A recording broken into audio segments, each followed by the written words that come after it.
All right, Andrew, here's what we got. Your property is kind of an anomaly because just about three sides of it are covered by a river with good sized bluffs on it. And the deer's natural tendency to want to use the wind in combination, whichever way these bluffs are facing, is going to put them bedded around the outside of the property. And any direction that we really want to come in from with the wind at our face, approaching those outside bluffs to set up in those deer, they're going to see us coming. They're going to be set up in their bedding areas. We're going to be busting those out of there, which is going to work out okay on your property because you wanted to use that cabin with the lake on the inside of the property. So what we're going to do, since the property sets up for it anyhow, is we're going to access this property, a lot of it, from the inside out. And that means, for example, from your cabin. We drive in here.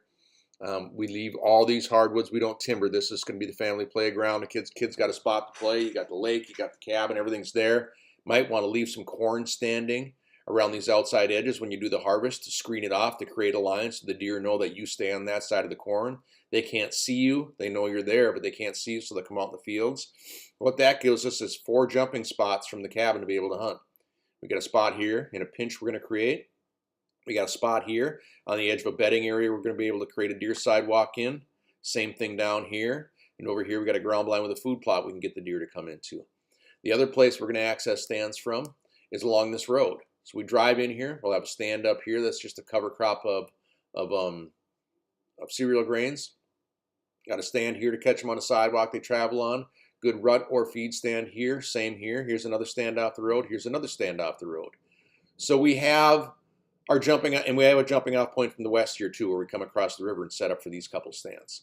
I think the interior is going to work up better. We can let the deer bed around the exterior on those bluffs that feel safe. If the neighbors bump them, they're going to push them towards the center of the property, and we'll be in good shape that way. Anyhow, we'll still have the deer there, be able to hunt them if they pick bedding on the inside of the property. One thing I really want you to consider before we go too far forward on this is these 3 purple areas that I created. I got a 9-acre cut, 24-acre cut, and 11-acre cut. So if we can, in the next couple of years, if we timber this, and we timber this, and we timber this, in 3 years, that'll be prime bedding. Then a decade from now, we'll timber this, we'll timber this, we'll timber this, and we'll timber this. In 3 years, that'll become prime bedding. So if we can do a 10-year rotation like that, we're going to enjoy great hunting here for 20 years to come. So, hey, Josie, I'm going to work on a plan for a little bit here, okay? So that's how we're going to access the properties from the inside out. So what we do, we create our access, we find our stand locations, then we're going to dictate where the deer bed by doing some clear cuts and some other specific things. Then we're going to button up our access trails with blockades and things like that so the deer don't walk where we've walked, so they don't know we're there. And finally, we're going to button up their travel with some sidewalk cuttings, 28 to 30 inches wide. We're going to drop a bunch of timber perpendicular to those trails so that it makes deer movement difficult if they're not on those trails. And because most of these trails are going to be created in corridors where deer naturally want to travel, it's going to put them on the sidewalk. So if we imagine taking a deer trail and we fell the timber out away from it perpendicular, the deer aren't going to walk there where the trees are, but we are, because we're going to access those trails perpendicular. We'll walk down in through those deadfalls, climb up in our tree stand or our ground blind. The deer movement will be 20 yards away from us in front of us. They don't know we're there. We know where they're going to be. We manufacture the access. We manufacture the stand site. We manufacture our approach. We manufacture the deer use through the woods. And we manufacture the deer bedding and the deer food, scrape trees, water holes, put them all on the X so everything's right there in the spot. So I want you to look at this. Take a week or two. Walk the property some if you want to.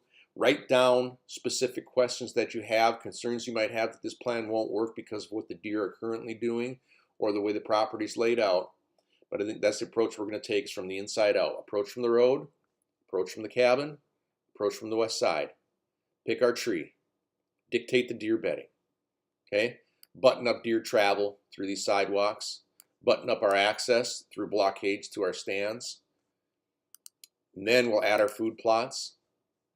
And we'll add some social features like water holes, licking or planted rub trees, different things like that to get the deer on the spot. And we'll have bulletproof access. We'll know where the deer bed. We'll know where they feed. We'll know how they get there. We'll have spots they check downwind during the rut too to get them going. So just kind of take some time to digest it. Everywhere you see a BD is where the deer are naturally going to want to bed because of elevation changes. So you can see we have to work around that. Otherwise, we will be bumping those deer.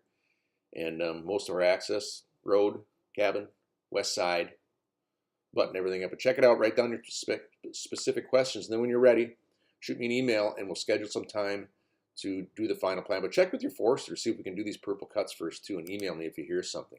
Because if we can do 1, 2, 3 cuts, 10 years later do 1, 2, 3 more cuts, we'll really be in good shape for the next 2 decades of knowing where these deer are going to be bed, so we can put a plan together for them and not let them know we're hunting them. So, all right, I'm going to send this off to you.